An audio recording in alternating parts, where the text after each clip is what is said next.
365. That's how many days ago I posted my first YouTube video. And now, 1 year later, 34 videos later, I can officially say that YouTube has changed my life.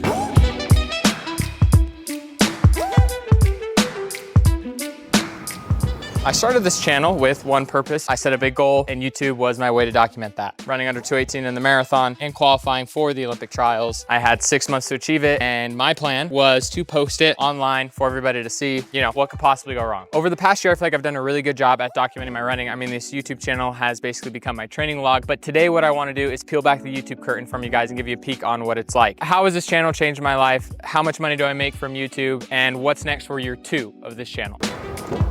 All right, done with the workout, ready?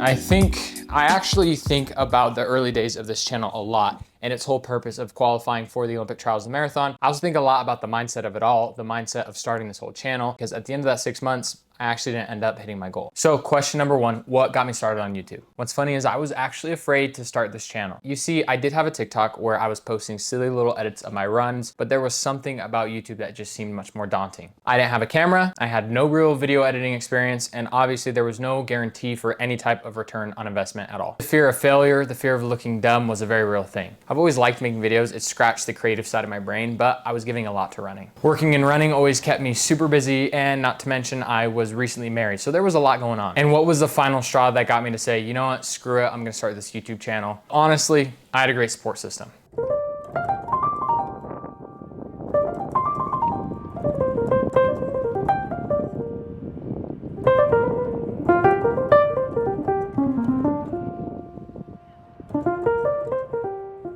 It really helps that Mika is also a runner. We both understand what it's like to try and run competitively. And when you have someone who's in the thick of it with you, it really takes the pressure off. We run together almost every single day. We are trying to use this platform to support our goals and our future, and it's really special. But how do we do it? I have plenty of videos where I show you guys how running affects my schedule, but how does YouTube and running affect my schedule?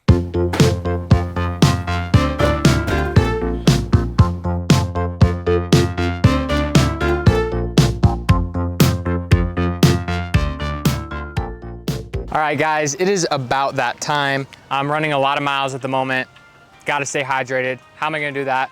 With Element, the sponsor of today's YouTube video. Most of you guys know I've been using Element for quite some time now. I love it. It has everything you need and nothing you don't. That just means no sugar and a heck ton of salt, okay?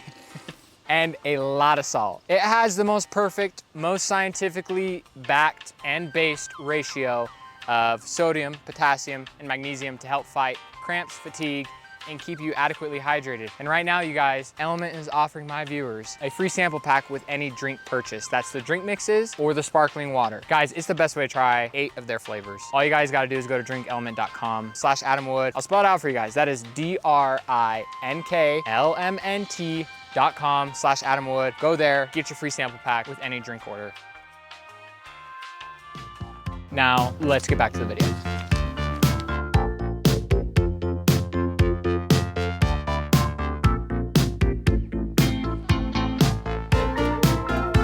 All right, now let's get to the how. How do we run and film a YouTube video, all while prioritizing performance and putting out decent-ish content? First, you gotta film it, and believe it or not, this is the easiest part, especially when you have someone who comes to all your workouts. Early on in my YouTube career, if I wanted to film a workout video, I would have to get up and do it before work. Mika and I would have to stagger our workouts so we each could film, coach, and help out during each other's workouts. Each of us had goals and aspirations towards running, and so it was important to make sure that we were prioritizing not one person's running over the other. So as much as I wanted it to be the Adam show and put my YouTube above all, I had to make sure that both Mika and myself were getting in good quality workouts.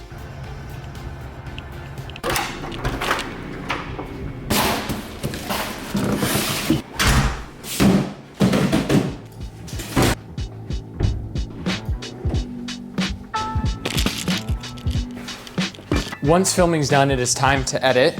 Since I work from home, mostly this usually happens during any spare time I can find throughout the day.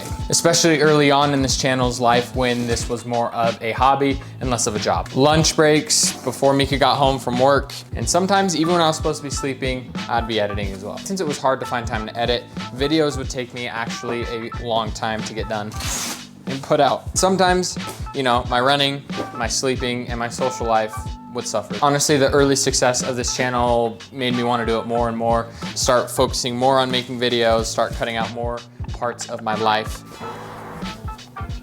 And I'm not proud to say, but sometimes it would get to the point where I would put this channel and making videos over my actual running. Do you want to go to the grocery store with me? Yeah? Yeah, you busy? No. But the camera comes with.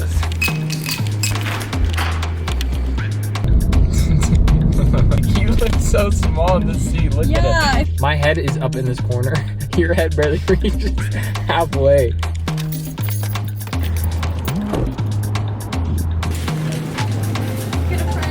Okay. Oh, dude, this camera angle is so ghetto. The life that I described, living just barely, not really sustainable, and we had to make some adjustments to make sure that running, life, and everything was in balance, because adding the whole YouTube thing was difficult at first. Don't mind if I do. Number 19.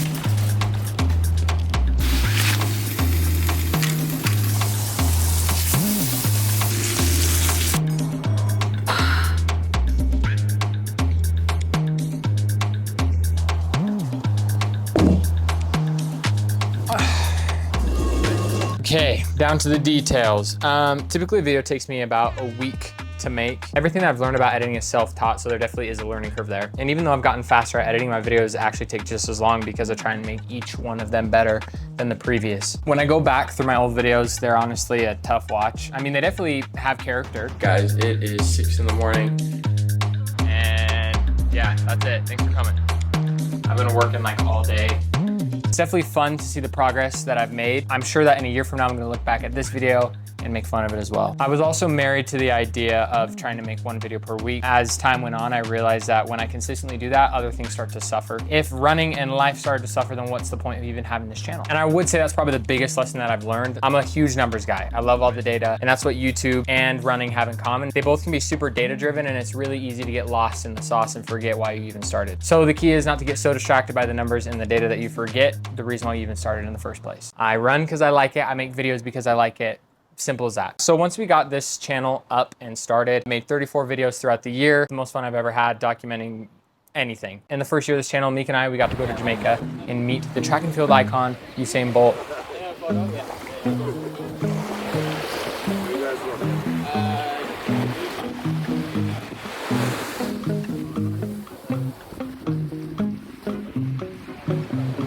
Was not expecting that when I first started. I also got to go to Oregon to the Prefontaine Classic meet, and we got to meet another icon in track and field. So those are experiences that I honestly will never forget. Another thing that I got to do because of this channel was go to a lot of Mika's races and support her. I'm her coach, I time her workouts, I go to all of her workouts. Being able to go to races and celebrate some of the big moments she's had this year was awesome. So what I'm trying to say is if I had to stop YouTube today, after all the hours I spent, after all the stress, the heartbreak, and everything else, I would say that it was completely worth it. But luckily, year 2, still going strong. All right, now for the reason why most of you guys are here. Let's talk about the money. I'm gonna tell you guys how much money I made during my first month of YouTube, and I'm also gonna tell you my highest earning month from this channel. So with YouTube, if you wanna make money, there are 2 things you gotta do. Number 1, you need 1,000 subscribers. And number 2, you need over 4,000 watch hours, which basically just means I needed people to watch my video for 4,000 hours. No skips, no fast forwards, just eyeballs, 2 screens for 4,000 hours. And so I was planning on that taking me a while. I know YouTube is more of a slow burn platform where you gain audience and followings over years and years. So we started the channel in mid-August. And I finished off the month with 626 subscribers and 784 watch hours. Not a bad way to start with only 2 videos made. So technically that very first month of my channel, August, I made $0.00. The first stop on the Flagstaff tour honestly isn't anything special to Flagstaff. But now, during the month of September, I made 4 videos total. And to my surprise, I ended with more than enough subs and more than enough watch hours to officially monetize my account. So during the month of September, I made $0.00. And that is because even once you hit the threshold, it does take a little bit to set up your whole monetization account. So now we're officially in October. I can be making money this whole entire month. 4 videos made that month. My very first YouTube paycheck of $706. I actually remember what I spent that money on, and that was my plane ticket to the California International Marathon and a brand new pair of Nike Alphafly 1s for racing. Now let's get to the biggest month I had here on YouTube. It was in February of earlier this year, 2024. With only 2 videos made that month, I somehow pulled away with $1,805. I got lucky because one of the videos in particular popped off for some reason, 500,000 views, and so that's where most of those earnings came from that month. So I used to be married to the whole idea of making 4 videos a month, and I know what you guys are thinking. More videos equals more money, and while that is true, that amount of videos per month is not something I want to sustain year round. Just like in running, you don't want to be firing off on all cylinders the whole entire year. So I got to put my mental, my emotional, and physical well-being before this channel, because at the end of the day, I'm just trying to run as fast as I can, and I don't want anything getting in the way of that. In the early life of my channel, that's something I really struggled with. I felt like I had to drop a video once a week because that's what all the great YouTubers were doing, is they were super consistent with what days and when they dropped their videos. But after all the support I've gotten from this channel, I'm sure you guys will understand. So what's next for year 2 of this channel? Well, I'm healthy, I'm feeling good, so you can expect more content to come out a little bit more frequently. We do have the Valencia Marathon on the calendar. That is in Spain, officially going international. I also have a lot of races between now and then. I actually am hopping in a cross-country meet here in the next couple weeks, so keep an eye out for that as well. And special announcement, Meek and I are officially in the process of starting merch for this channel. Can't tell you when, can't tell you what the timeline is gonna be on that, but we have started, so be sure to keep an eye out for that. And one last thing before I say goodbye. I just wanted to say thanks to everyone who's here supporting. You know, when I first started this channel, I had a huge feeling of imposter syndrome. I couldn't believe people were watching my videos and I had no clue as to why. They're faster runners than me. I mean, heck, there are faster YouTubers than me. Let me tell you guys, after that long, grueling 6 months and 3 marathons, I wanted to be done. Done with YouTube, done with running, and just go on and kind of live my life. And it wasn't until earlier this year that I realized I'd fallen into the trap of identifying too much with my running and how fast I was. I mean, groundbreaking news, everyone, but you have more value to you than just your fastest times. Running can be hard like that because there are so many instances where you're actually reduced down to a number on a piece of paper. But I will say, I can't think of one time I decided to keep on trying and regretted it. I mean, I literally have months and months of video proof of that concept. So I just wanted to remind everyone that no matter where you think you are, just keep going and just keep trying. Woo! Again, thank you to everyone who has supported this channel and will continue to support this channel in year 2. Be sure to subscribe if you haven't already. And as always, thank you guys for watching.